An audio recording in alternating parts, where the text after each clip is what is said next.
So the next topic is types of life insurance policies.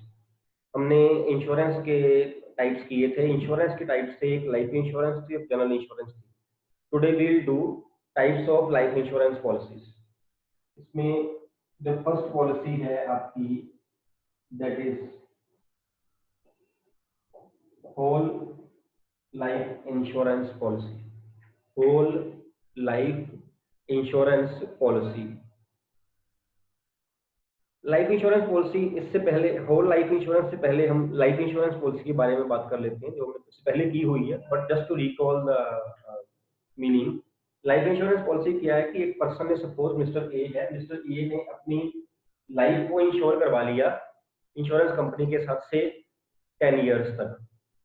10 years तक करवा लिया है इंश्योरेंस कंपनी के, और वो 10 लाख रुपीज सम इंश्योर्ड। सम इंश्योर्ड मीन्स कि जितना उसे क्लेम मिलेगा in case of his death, और वो प्रीमियम जो है वो पे कर रहा है। ठीक है। अगर उसकी जो, दिस इज फॉर 10 ईयर्स,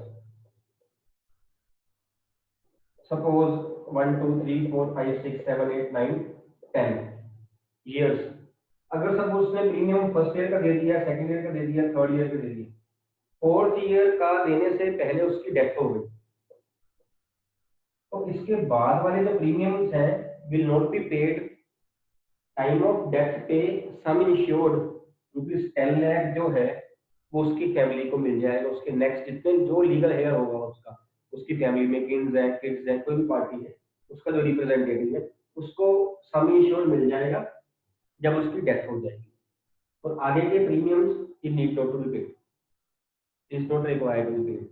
अगर उसकी डेथ नहीं होती है, सपोज नहीं हो रही है, 10 साल फिनिश हो जाते हैं, लास्ट आ जाता है, तो उसको जो उसने अमाउंट पे की हुई है वो इंटरेस्ट और बोनस के साथ उसको वापस मिल जाएगी। सपोज वो 10,000 रुपीज पे कर रहा था पर ईयर, 10,000 उसने हर साल पे किए, it means in total he has paid rupees 1 lakh. तो 1 लाख जो उसने पे किया उसके ऊपर इंटरेस्ट, उसके ऊपर बोनस वगैरह जो मिलेगा, मान लेते हैं वो 2-2.5 लाख रुपए बन के उसको मिल जाएगा, 2 को 2.5 लाख को 3 लाख को वो उसको मिल जाएगा। ये हमने उसमें भी बात करी थी। It acts as both protection and investment.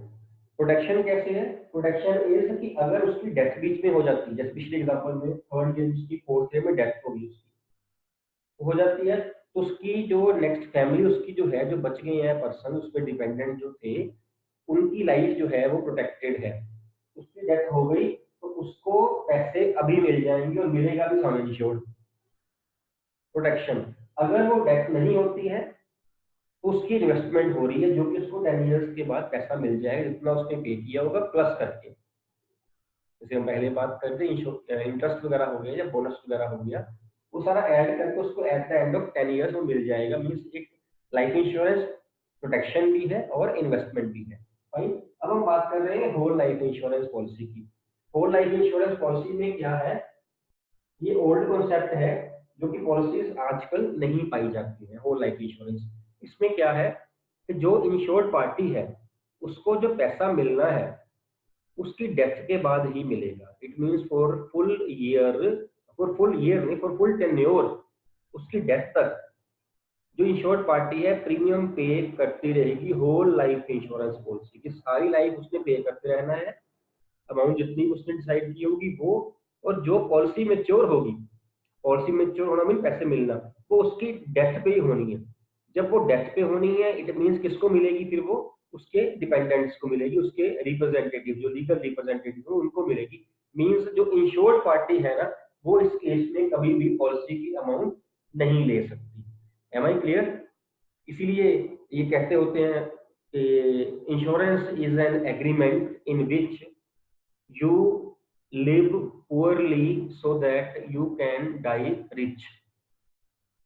You live poorly so that you can die rich.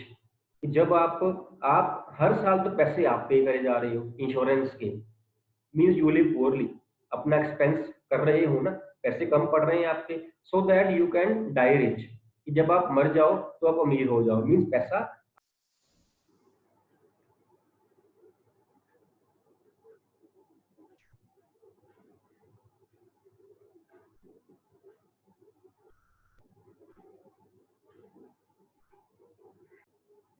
So we were discussing that इस केस में जो पैसा है आपको वो इंश्योर्ड पार्टी को नहीं मिलना, उसके जो लीगल रिप्रेजेंटेटिव्स है उसको मिलना है, because this life insurance policy is for whole life. It means के उसने सिर्फ प्रीमियम ही पे करना है।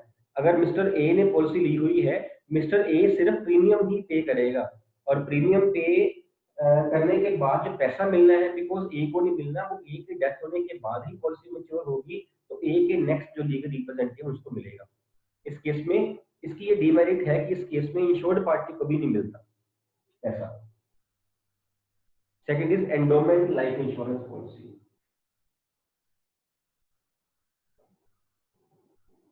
Endowment life insurance policy. Somebody can tell me the main demerit of whole life insurance policy.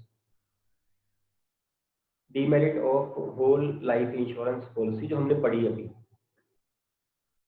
Yes, Ketan. So the insured party doesn't get the amount which he or she pays. Yes. The insured party never gets the claim, never gets the sum insured. Yes, Manya. So yes, same. Insured party does not get the amount which he or she pays as a premium. Yes, the amount is paid by the insured party and the policy is matured after his or her death. So the claim is received by the legal representative. मैं जैसे मैं पहले बात कर रहा था कि insurance is an agreement that you live poorly so that you can die rich. पैसा वो पे करता रहा और when he died he became rich, लेकिन पैसा किसके काम आया है? उसके नेक्स्ट रिप्रेजेंटेटिव काम आया, उसके नहीं काम आया, उसके नहीं काम आ रही। ये डीमेरिट थी। इसी डीमेरिट को ओवरकम करने के लिए एंडोमेंट लाइफ इंश्योरेंस पॉलिसी जो थी वो स्टार्ट की। इसमें क्या है, इसमें उस